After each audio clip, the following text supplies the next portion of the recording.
सूरज हरियाणा के छोटे से शहर हिसार का रहने वाला था। वह पढ़ाई में बहुत अच्छा था। उसने इस साल एमबीबीएस के एग्जाम में टॉप किया और उसका एडमिशन दिल्ली के कॉलेज में हुआ।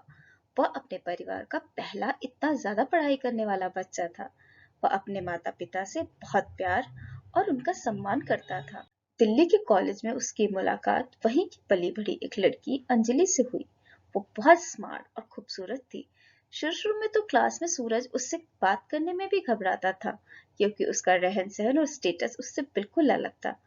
उसकी क्लास के सभी लोग उसकी फर्राटेदार इंग्लिश और ड्रेसिंग सेंस से बहुत प्रभावित रहते थे। सूरज भी उन्हीं में से एक था। सूरज का सीधा व सरल स्वभाव अंजलि को अच्छा लगा। उन दोनों में पढ़ाई को लेकर बातें होने लगी। समय बीतता गया और एग्जाम आने वाला था। अंजलि ह्यूमन एनाटॉमी विषय में थोड़ी कमजोर थी, इसलिए उसने सूरज से पढ़ाई में मदद मांगी। सूरज खुशी खुशी तैयार हो गया। सूरज कॉलेज के बाद कैंटीन में बैठकर पढ़ाई में उसकी मदद करने लगा।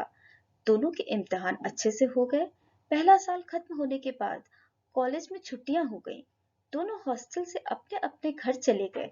कुछ ही दिनों में दोनों ही अपने परिवार में रहते हुए भी एक दूसरे को मिस करने लगे। छुट्टियां खत्म हो गईं और दोनों वापस अपने हॉस्टल आ गए। दोनों को समझ में आ गया कि उनकी दोस्ती ने प्यार का रंग ले लिया। साल गुजरते गए और उनका यह रिश्ता और भी गहरा होता गया। उनका एमबीबीएस का फाइनल ईयर खत्म होने वाला था। अंजलि ने सूरज के बारे में अपने घर वालों को बता रखा था। इस बार होली की छुट्टी सिर्फ एक दिन की थी और उनका एग्जाम भी करीब था, इसलिए सूरज अपने शहर नहीं जा सका। तब पहली बार वो अंजलि के घर गया। अंजलि बहुत बड़े घर की इकलौती बेटी थी। अंजलि ने अपने माँ पापा से सूरज को मिलवाया। दोनों को सूरज का स्वभाव बहुत पसंद आया। उन्हें अपनी बेटी की पसंद पसंद थी। इन सालों में कई बार सूरज का मन अपने और अंजलि के रिश्ते के बारे में घर वालों को बताने को हुआ, पर वह हिम्मत नहीं जुटा पाया। वह अपने पिता के गुस्से वाले स्वभाव से डरता था। पर सूरज ने इस बार तय कर लिया था कि वो अंजलि के बारे में घर वालों को बता देगा। अंजलि भी आगे की पढ़ाई के लिए विदेश जाना चाहती थी।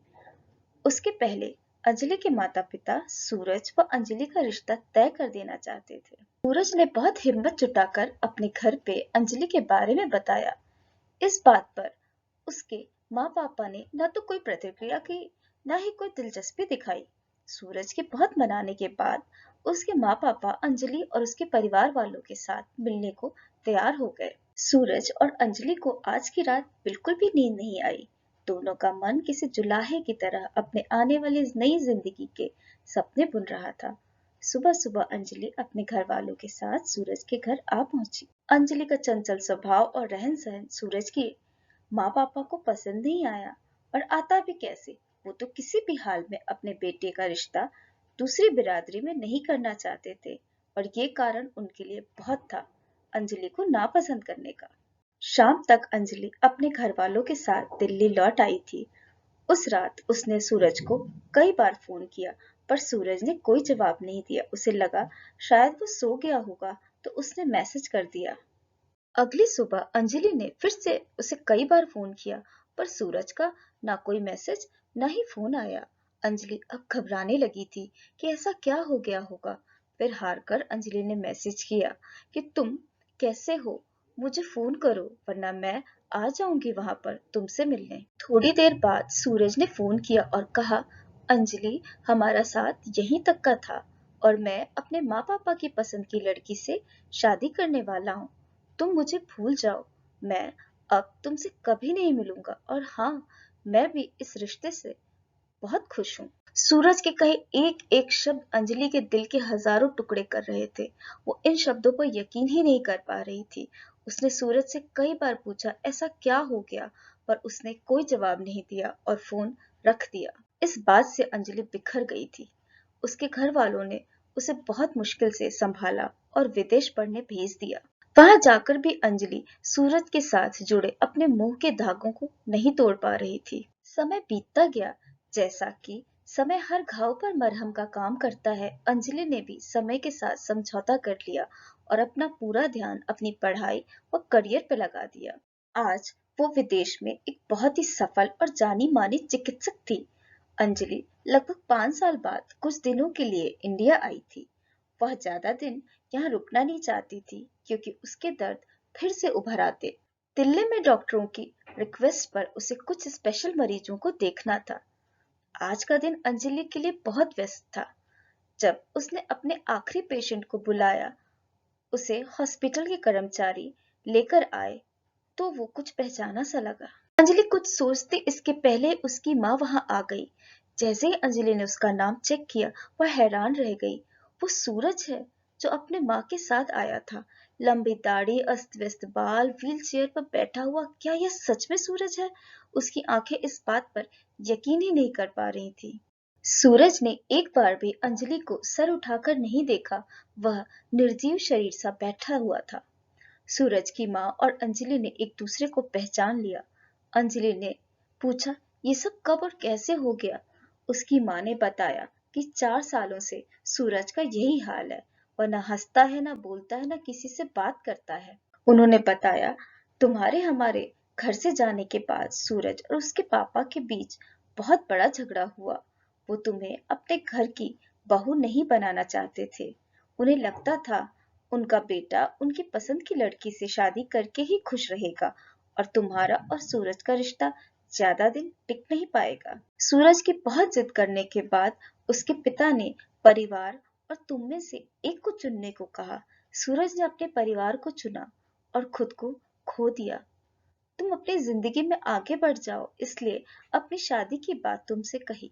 धीरे धीरे इतने सालों में सूरज टूटकर पूरी तरह बिखर चुका था। अंजलि की आंखों के आगे कोहरा सा छा गया।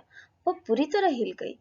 इन सालों में जो अंजलि ने अपने अंदर दर्द का बांध बना रखा था, वो आज आंसुओं के रूप में टूट गया। आज अंजलि को अपना दर्द कम लग रहा था, ये सोचकर कि सूरज ने अकेले उसके बिना कितना दर्द सहा और वो पत्थर सा बन गया। उसे लग रहा था कि वक्त ने उसके जख्म पर तो मरहम लगा दिया, पर सूरज के जख्म तो नासूर बन गए थे। अंजलि की आवाज व स्पर्श से सूरज के बेजान शरीर में हल्की सी जान डाल दी। जब उसने अंजलि की तरफ देखा तो उसकी आंखों से अनायास ही आंसू बहने लगे।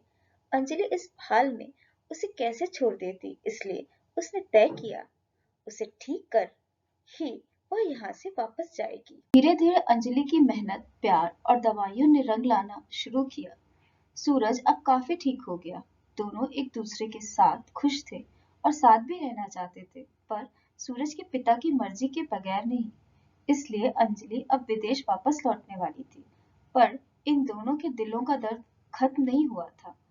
इतने सालों में सूरज के पिता भी इन दोनों के प्यार को समझ चुके थे। उन्हें अपनी भूल का भी एहसास था। उन्होंने सूरज और अंजलि से कहा, मुझे माफ कर दो। मैंने अपने अहंकार व दिखावे में पड़कर तुम दोनों को बहुत दुख पहुंचाया। मैं अब तुम दोनों को खोना नहीं चाहता। मेरे लिए सामाजिक दिखावे से ज्यादा अपने बच्चों की खुशियां महत्व रखती हैं। उन्होंने सूरज व अंजलि को गले से लगा लिया। अब इन दोनों के प्यार को घर वालों का आशीर्वाद भी मिल गया और दोनों के दिलों का दर्द कम हो गया। ये कहानी हमें ये सोचने पर मजबूर कर देती है कि कितनी ही बार माँ बाप अनजाने में अपने बच्चों की खुशी का फैसला तो ले लेते हैं, यह जाने बिना उनकी उस खुशी की उनके बच्चों को क्या कीमत चुकानी पड़ती है।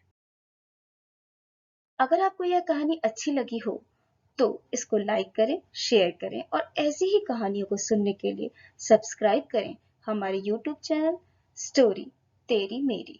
धन्यवाद।